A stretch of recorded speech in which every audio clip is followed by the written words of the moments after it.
Well, welcome to another episode of We've Got This Maybe the podcast. Well done. Thanks, Erin. Well done, you. Here we go. Hello. Well, hello. How you doing? I'm just very proud of myself currently that I'm remembered. I know, we're doing well. Habit, we're ingraining good habits right now. Exactly. Loving this. I can take a drink now. Yeah, you're done for the day. I love this conversation we've had. And I feel like this was one of the super early conversations that we had on this show. And it's one of the biggest amounts of feedback that I've had on a conversation that we've had.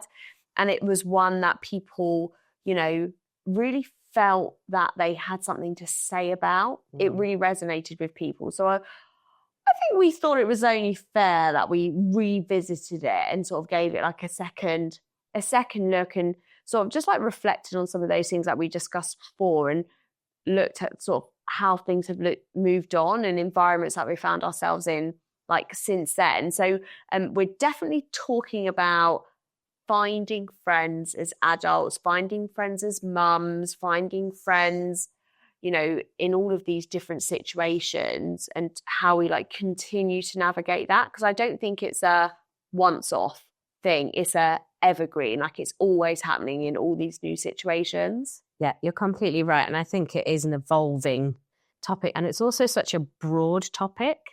I think that's a really, this is why we felt this is like part 2. Yeah. Because making friends as an adult, as a mum, as a parent, as someone older, that there is so many more facets to making friends and more challenges and also more emotional hang-ups, I guess, and more kind of like, oh, what should I do?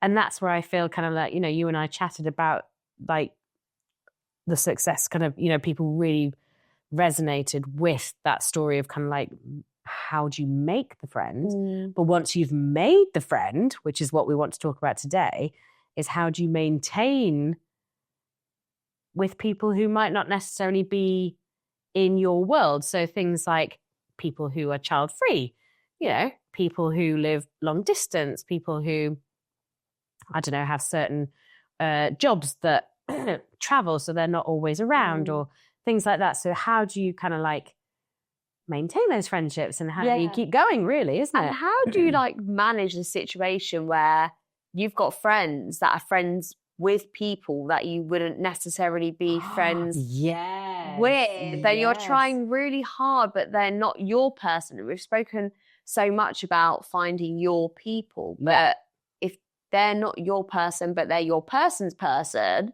where do we go from there? Yeah, there's almost like a respect that you need to have because obviously that person cherishes them. But at the same time, they kind of like, get to you like slightly. Itching. And one thing that I would find it interesting just to touch on as well is some of the feedback that I had since that first episode really made me reflect on some of the things that we were saying. And, perhaps like my view or my take on friendships that I had and how those people saw those friendships, because it did spark conversations with people that I knew about, how I perceived that friendship. And, was it wrong of me to like think the way I did or to like categorize? But it really just made me think that everyone's life is different. And, just because you are so heavily still in someone's world, if your world is different or bigger or you've got different people around you, then your view of that situation may be different as well. Yeah, it's really funny you say that. One thing that's really jumped into my head since what you just said is, okay, this is going to be quite, I'm going to say something here. I find it difficult and I do get jealous when I see my friends that have got like friends who they're friends with longer than me. And I don't know where that came from. I don't know why it triggers, but to me, it's like when I love someone and I want to be with someone so much and I see them with their, like, not older friends. Yeah, I know what you mean. Like longer friends or whatever. I'm like, I want to be like their person, like, and I get really upset and emotional about it. And I know I shouldn't, but I do. And I'll share a story here and I won't name names, but that whole thing about always being the bridesmaid, never the bride. Yeah.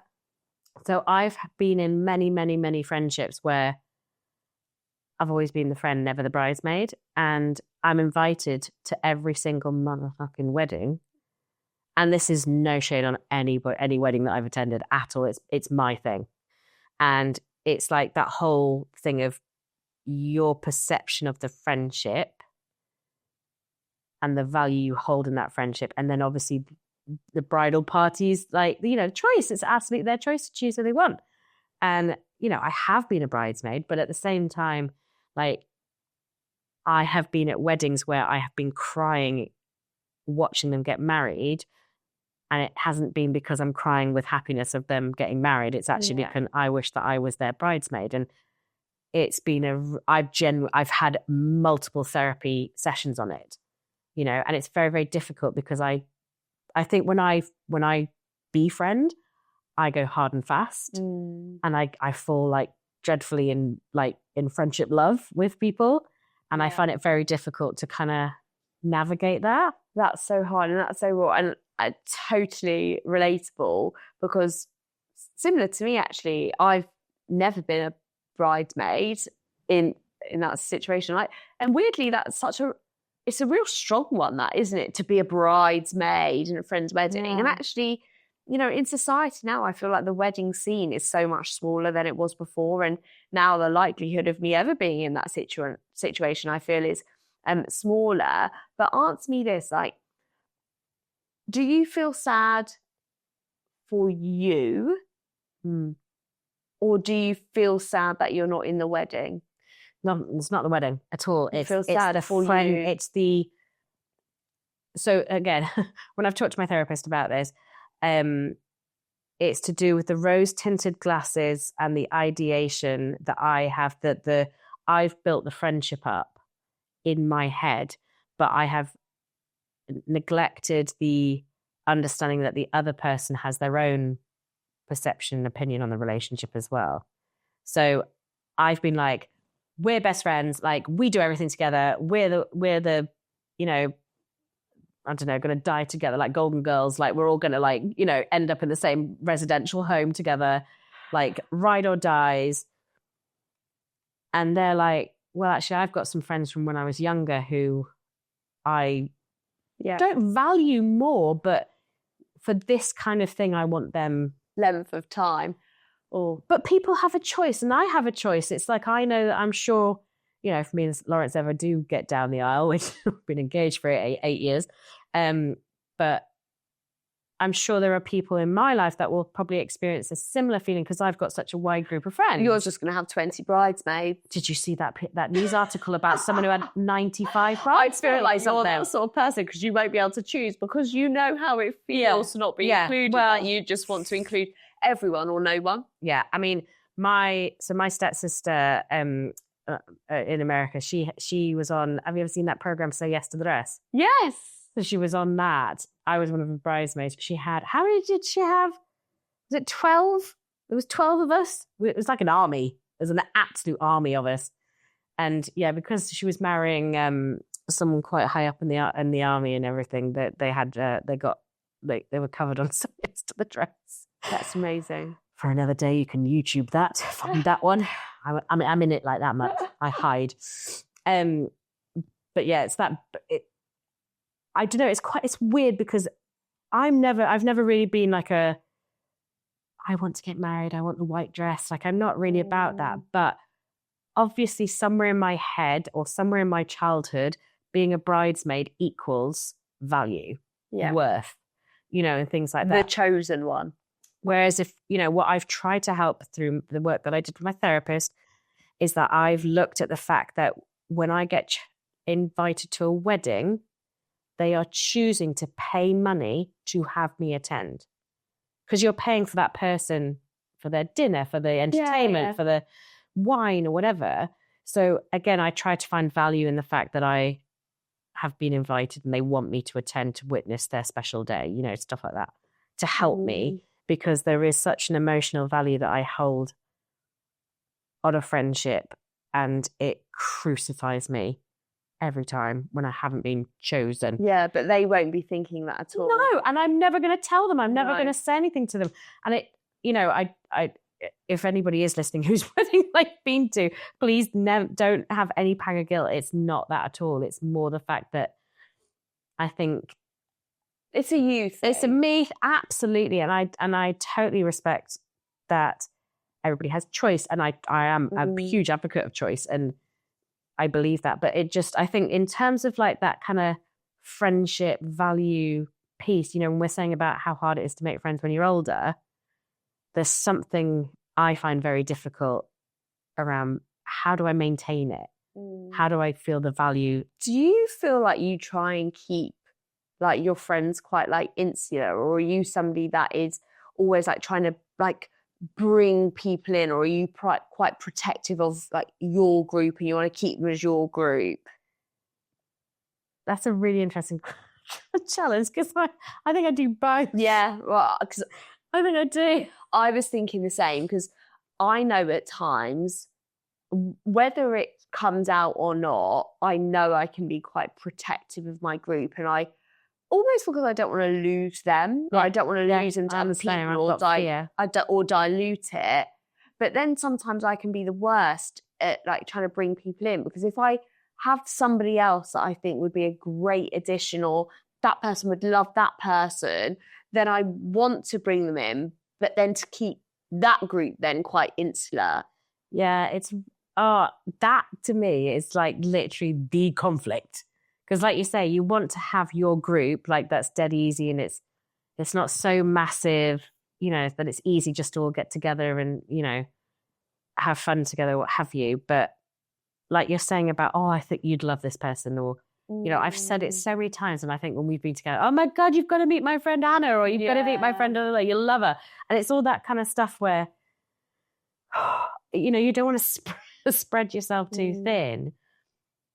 But then I'm so excited because I've got all these amazing people that I want all these amazing people to meet. And I think if you meet together, it'd just be magic. Yeah. And it's like, So then it's about having a core group and a wider group, because I don't have that much social battery left. Like there's only so many weekends. That's such a good way to describe it. There's only so many weekends that I can, split between family, my core friends, doing stuff for me, doing stuff as a family of our own, and then trying to give everybody something. And I am one of those people, I think similar to you, like you said, like I'm sort of an all-in person. Like I really try and give everything, and I'm happy to mingle with other people and like give it that way, but I couldn't be like equally spreading my time between everybody. And I'm quite anxious in those like social situations. And we've spoken about kid party environment and all of that before. And I think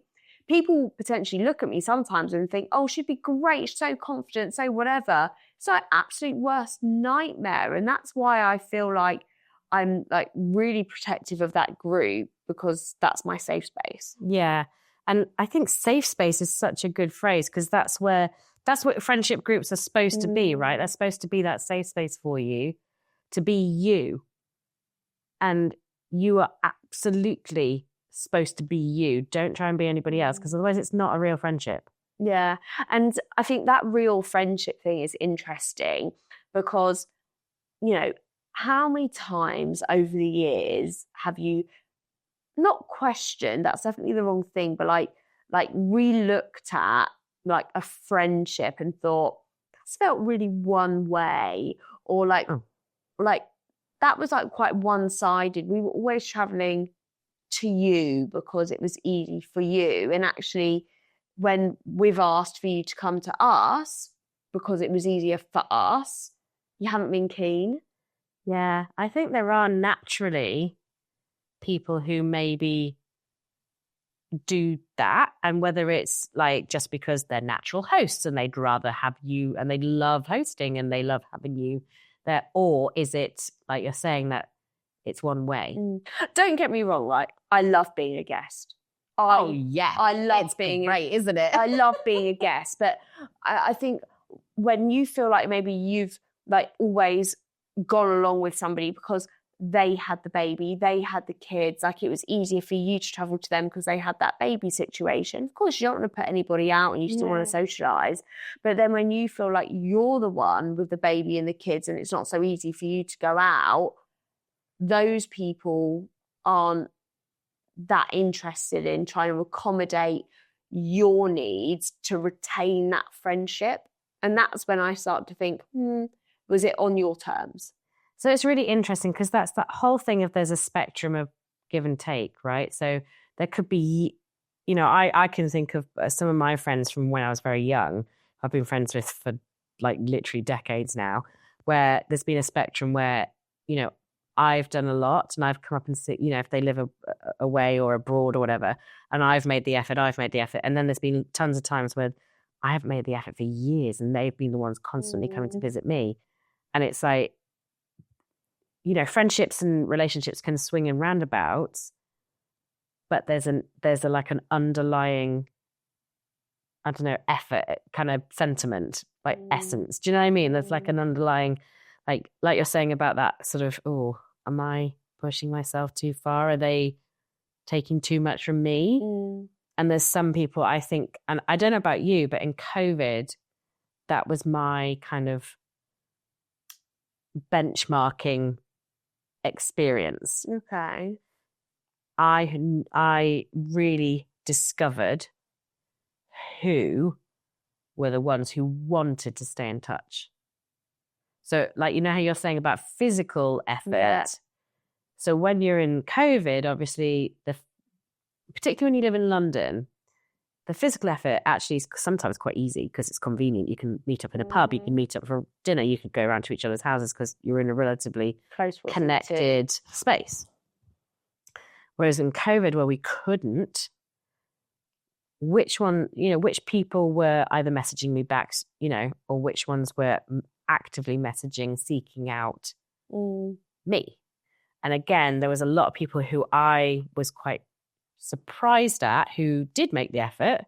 And there's some people that I'm actually quite gutted didn't make the effort. Yeah, and I would say, like, being like reflective and like self-aware or whatever, like, I know there is some people that I haven't made a proportionate amount of effort with comparatively to effort maybe they'd made with me.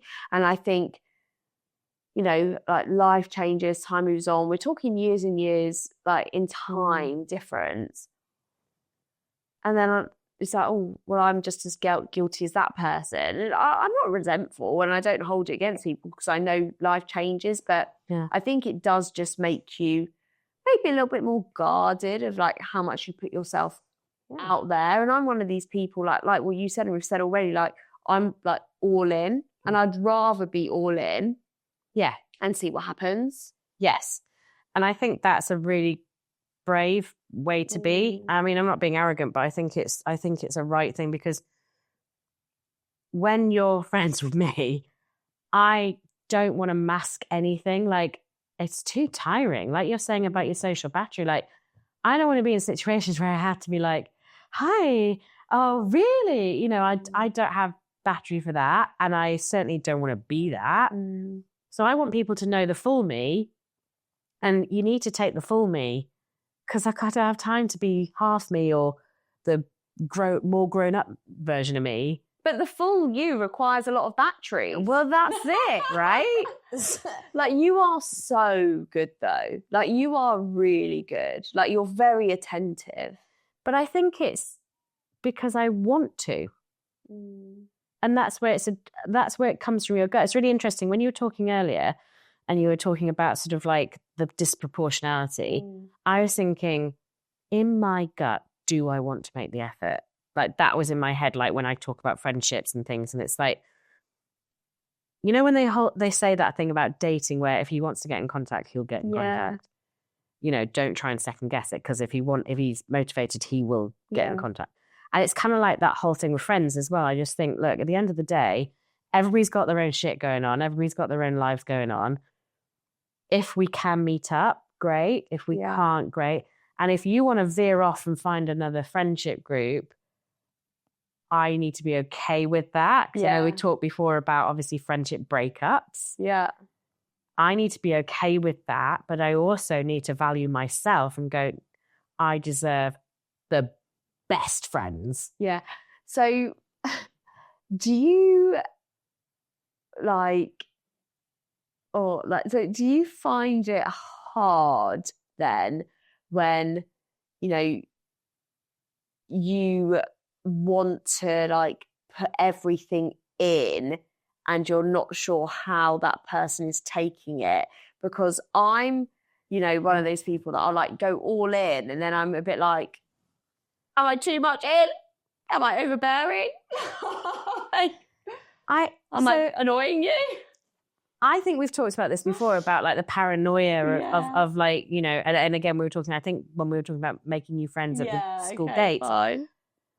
And I think you and I have the same paranoia because we are big personalities. Like we've got these sort of like, you know, confident traits. But what's really weird is actually I think we're both kind of semi-introverts at the same time. And there is a worry that you're going to be too much for people. But then my challenge is why? Why, you know, there is absolutely a need to mask and be you know, at work and in certain situations at the airport. There are certain places where you need to be someone. It's like you don't want to go in too heavy. Like sometimes, right, I can't tell you the number of times I've gone to, like, I picked my phone up and gone to send a message to somebody and then deleted it because I thought, can't send him a message this time of night. That message doesn't mean anything. Totally irrelevant. And then just deleted it. Oh, Erin, like that to me is not okay because to me, I want, and again, this isn't to do with, I guess I'm not talking about our friendship, I'm talking generally, like, I don't want to feel that with my friends. Like, I want to be like, I'm going to message you at like 4 a.m. in the morning when I've got some insomnia. And I know they won't care. And they'd probably love to receive it because I feel like I socialise with that would find that like okay. But why do you feel that's the sometimes thing. it's literally just sending a message suddenly and just being like, hey, hi, emojis. That's it. And I like gifts. And that's it. Like it's that, like, is it overbearing? Do I just want somebody to speak to? Like, am I going to scare this person off? Are they on the same level as me? Like, oh, see, that's when I want to give you hugs and go, no, don't do that. Don't worry. But it's hard. It is hard because not everybody wants that. No, and I get that. And that's where, again, it's that whole thing about horses for courses. You know, you find your tribe type of thing. And there'll be people in your life that you can do that with. And there might be people that you can't. And it's, I guess in my head, if you sort of said to me, who are those people that you could message, like, whatever, you know, we were talking about that whole kind of those ride or die friends who would just do everything with you. You know, I can see in my head who I can message at so-and-so and send them 18 voice notes. Yeah. You know, I could say, and another thing I've been thinking about, and do you know what else I've been thinking about? Oh, and do you know what else happened? No, those people who are like, no and okay. I feel like when you cross that boundary of sending somebody a voice note, you're all in. Like, you only send the voice notes to those people, don't you? And I'm like, hello, good morning. How you doing? Sorry you've got my voice in your car, but I love yours because you're normally on the treadmill or you're normally in the car. And there's also a child somewhere in the mix. It's going, Mummy. And I'm like, and you're like, hold on. And then you come back online. And honestly, it's the best thing ever. I love your voice notes. They're so funny. But it's true. I think it's like, it's having that safe friendship, like respect, trust, you know, and being you. Yeah. Like, why can't we just be true to who we are? And I mean, I do get the whole thing of typing it out and deleting it and kind of, you don't want to maybe bother them with something, maybe. It's almost like that thing of like, you type it out to like get it out. Yeah. And then you delete it. And it's always like, whew, got it out of the system, even though I didn't send it. And maybe that is a thing. I mean, obviously that's a therapeutic recommendation, isn't it? A lot of them say to write a letter, you know, to explain yourself, but then throw it in the bin. Yeah. Or burn it or whatever they, you know, the thing requires. But how do you find, like, when you I don't know, walk in to like your friendship group and there's other people there, like, do you feel like you present yourself in like the most authentic way, or do you feel like you're standing on ceremony or like trying to put your best foot forward? That's such a good question. I would absolutely immediately say when there's other people in the room, I have to immediately kind of I'm just imagining a scenario, and I would probably walk in, spot that there's people I don't know, so I don't know how I can act. Mm-hmm. So I know my friends are there and they would be fine with it, but those people I'm not sure about. So I will politely sit down and I will most likely retreat a bit into myself and kind of like just observe and see how it's like has the vibe. You know, what are they drinking? How are they, and how much are they swearing? Yeah. Like, what are they on their phone the whole time? Like, there's lots of different things that I'm kind of taking into the consideration. The phone comfort blanket comes out. Yeah. The whole pushing the middle button, scrolling through every app, every social media, calendar, what have I got, email. And it's like that like comfort blanket, and that waiting till you can like make your move and talk to somebody, or till somebody talks to you. And so when you're in those scenarios, because I'm really interested in this as well, do you try and interject yourself into the conversation that's currently happening, or do you wait to start a conversation? I would usually sort of hover and then maybe try and say something that I think is like relevant to the conversation. Yeah. So I find that very difficult. You wouldn't think it, knowing me as you do, but I find that very difficult. I almost like retreat even more. Sheepish. I'm like that. Honestly, I'm exactly the same. I find those social interactions like really challenging, especially when I feel like people are there and they're like really bold. When they're bubbly and confident and comfortable, you know, and I don't want to use the word intimidate because that's probably the wrong term. But inadvertently, through their confidence, it is intimidating. I don't know how to navigate that. And again, maybe that's because I'm so confident with my own space. Like, you know, like you're saying about having that small group, I'm so confident in that group. And like, particularly, you know, when we go around each other's houses and we're so confident in those spaces. And when there's new people, I'm like, oh, yeah, like I'm just going to go and clean the cutlery or something, even though it's not my house. Just busying yourself. It's like, get out there. Yeah, you told me that the other day. And I was like, I know what you're doing in here. Get outside. I literally did that the other week. And it's a really interesting, you're literally the first person that's called me out on that. Only because we'd spoken about it in that first time we spoke about friends is like, you know, not knowing quite what to do and not having the confidence. It's like, oh, if I just busy myself here, it's just easier because I'm doing something. I feel like I'm doing something. It's really interesting because I'm definitely like when we go to the kids' parties, I'm the one that I'm quite happy to grab a bin bag and help and getting stuck in and, you know, busy myself because I feel like I need to help. And that's kind of like part of my makeup. But it's really interesting because I was talking to Lawrence about the party, and when I said, do you know what Erin did? And he goes, but you do that. And I was like, what? Why did you not tell me? Like, I mean, obviously I know, but like, you know, I'm like, why have you never pulled me up on it? And he goes, yeah, but you're just doing what you need to do. See, you are one of those people that is always there to offer help as well. Do you feel like that is a way in to like making things? Because before I even like really knew you, I would see you always offering your help at kids' parties. Oh, let me grab that. Can I help? Da, da, da. And it's like, oh, that's amazing. Like, what a great mum. She's been there. She knows how to help. She knows what we all need. But now I know you. I'm like, is that a security thing? Yeah. I think it comes from, I'm a real big empath.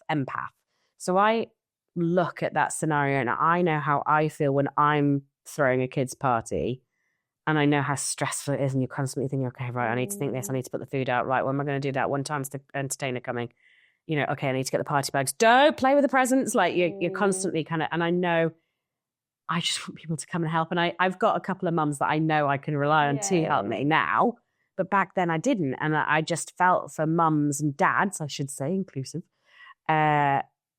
I just wanted to help so they knew someone was there. And I'd always say when I responded on the invite or something, I'd always say, if you want any help, let me know. Happy to come early, happy to bring anything to contribute. Because again, I think sometimes, like you say about it could be part of my protective nature, but I do also understand that some people struggle with those kind of things. And I'd love to be there and go, it's okay, we got you. Give somebody the confidence to be able to do it. To be able to just go, okay, cool. And because I always offer to do videos and photos at parties. Oh, and you're good, because people like me, I never even have my phone. But you forget, don't you? You forget when you're concentrating on the kids' party, like you do forget. And, you're trying to unwrap the cakes and you're trying to do this. So I'm always happy to kind of try and capture some photos or videos of said birthday person. Yeah. So they got at least something that they can share with, their family or friends or whatever who didn't make it or whatever. So again, it's like that big empathy vibe that I hold. But I do recognize and take on your feedback, because you are right. I think there is a part of me that it has become the empath trait has become more of an armor. Yeah. And I find it really interesting, because I think people that would know me in certain situations, confident, always like going around like happy, blah, blah, blah, whatever, may then see me in that kid party environment and be like, what's wrong with her? Is she okay? Because I find that environment challenging. Yeah. And then I'm not my outgoing self. And, I find that big crowd really hard. I do find all the children really hard. I feel like that whole expectation of chit chat and small talk. Yeah. And I find that so hard. I admit when we sort of like clocked each other from the side of the kids' party tables, you were I would say, not a shy person, but I would never sort of put you in the category that I would now, because obviously, we're comfortable and we've seen each other, at our full who we are. And I would definitely say, I would sort of have coined you as someone who is quiet and shy and reserved. And again, like you're saying, it's because it's just not my thing. Like I used to go to like weddings, like years ago, like pre-children, and I could never get involved because I found it like overstimulating, like too much going on, too many people, too much pressure to have a good time. That's so interesting. See, that pre-children, I was the complete opposite. Oh, interesting. I was the one that would be on the first on the dance floor. I'd be the one throwing the confetti first. I'll be the one like making the special kind of card for them and like dancing on the table with 2 bottles of Prosecco in my hands. I'd be the one leading the conga. Like, it's so interesting that my vibe was very much about making the fun. But again, it wasn't arrogant. It was for other people. Yeah, you are one of those people. And I have friends. So I went to a wedding recently and I had this one friend and she sort of saw the vibe and really wanted to improve the vibe for everybody else there. Yeah. And she done a great job. And actually, the bride, like, commented and she was like, thank you so much. And everybody had said like, oh, you were so good, amazing, like you got everybody up. But she's that person. Yeah, I mean, I've pissed brides off before because what I've done is I've tried to I've naturally come in and I can't help myself. It's almost like it's uncontrollable. Yeah. So one of my big things that I've got to be very careful about, and my mum and dad when we go to family weddings always like say in my ear, just wait and see what happens, because I'm a big thing about photography. So if you're paying for a photographer and you haven't like maybe had the conversation with them, because I work in creative, I work with photographers, I work with videographers, I work with these type of people. I'm very easily and quite confidently able to get into that creative space with the photographer and go, right, the shot, like do this, do that, get these people, right, guys, everybody together, line up, you people go that face this way so we can get you all in, and I'm going, everybody look at the cat, and I'm doing all this. And then, I mean, it hasn't happened often, I will admit, but some people have fed back and said, Vix, you were a bit much. Like, this was our day. You know, you're just trying to help. and they get that, and they have said that. They said, we know what you were trying to do and we really appreciate it, but we just wanted to, you know, it didn't piss them off, but at the same time, they just wanted to kind of share them. It was like, we briefed the photographer and you were kind of changing the game, you know, and I was just like, yeah, but you know, I was just like, I'm trying to make it better. I'm trying to, you know, and again, it's that I need to find my worth through helping people, through elevating situations like and this is where, again, I guess, like, I'm sure my friends will smile when I say this, but, you know, I have a rep to protect my parties because I always want to go the extra mile. I want you to come to my party and go, what's she done? What's that? Oh my God. Fine. Like, oh my God, you should have been at Vix's party. It was so fun. Like, and it's not an arrogant thing. It's more about, I want you to have the best night. I want you to have a great time. Yeah. I want you to have a great cocktail, like, or experience or something. Like, you know, I just want to bring the element of surprise that gives people that joy.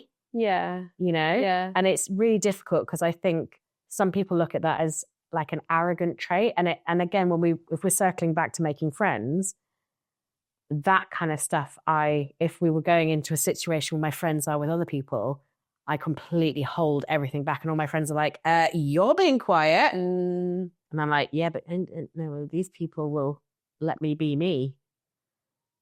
So interesting. You know what I mean? It's so interesting because we've all got like these different personas and we're trying to protect ourselves, trying to put us out there all at the same time. And like, you know, it's almost you're trying to like read everybody. Like, is this that person's real character, or is that person got a facade like I do? And actually they're going to be a great addition to this group. And I need to see them in a different light. And I know it's difficult, isn't it? It's really challenging. I just really hope that, you know, obviously, you know, the aim of our podcast was to help people feel seen and heard. And I wonder whether, you know, any of the listeners feel the same as you and I do in you know, how we totally interact with our friends. And I love that we're so open and honest with each other. Like, I totally feel so safe. It's great. And, you know, it'd be really interesting to see if any of the listeners have like that relationship with their friends or, you know, where they get that comfort blanket from. I think the friends chat general could go on and on and on because there's so many layers to it. You know, meeting new friends when you're already in a group of friends, somebody else having a friend that you don't like we've already said, like introducing your partner into a group of friends and maybe you don't really like the partners so much, or all of those, like, or praying the partners get on. Well, that as well, right? It's so difficult. And then actually maybe realizing that you don't like your friend after they've had a few too many drinks. Like, so many levels to it. Oh, we're definitely revisiting, aren't we? I think we need a Friends Part 3, a different level. I love that one. Yeah, I definitely think this is a good one. And I do think we just need to remind people that if they do have any things that they want to talk about, to please just let us know. We've had a few really, really good suggestions of conversations that we're going to be having in the next few weeks. And if you have been enjoying listening, then please leave us a review. We're loving all our reviews that we're getting and our comments and stuff. And I think share as well, like, you know, one of the main bits of feedback that we've had is like people going, oh my God, that was totally me. Like, and so obviously if there's any other people that you can think of that, you know, you think might resonate with the conversation that we're having, do please share it. And we're really keen to build our community so we can all celebrate each other and be here and talk about things that we all, you know, feel or, you know, think that we've got. Because maybe we have it, maybe we don't. That's the thing, right? We're just not sure. We're just like playing it out, seeing how it goes, doing the best we can. And that's all that we can do really as people, can we? Absolutely. Love that one. Babe. See you for part 3. See ya.